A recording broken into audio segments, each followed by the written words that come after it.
மயிலாடுதுறை மாவட்ட ஆட்சியர் அலுவலகம் முன்பு ஓய்வு பெற்ற அலுவலர் சங்கத்தினர் தேர்தல் வாக்குறுதியை நிறைவேற்றக் கோரி கோரிக்கை முழக்க கவனியீர்ப்பு ஆர்ப்பாட்டத்தில் ஈடுபட்டனர்.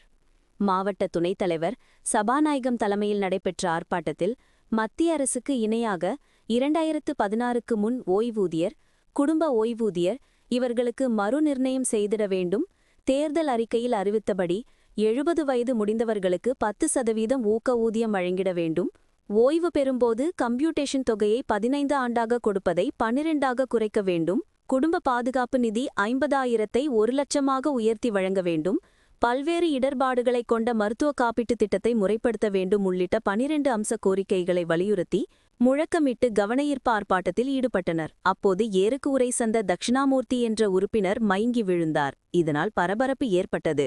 இதில் மாவட்ட செயலர் பெரியய்யா, பொருளாளர் முத்துக்குமாரசாமி, முன்னாள் மாவட்ட தலைவர் பரமசிவம், மாவட்ட துணைத் தலைவர் கலியபெருமாள் உள்ளிட்ட பலர் கண்டன உரையாற்றினர்.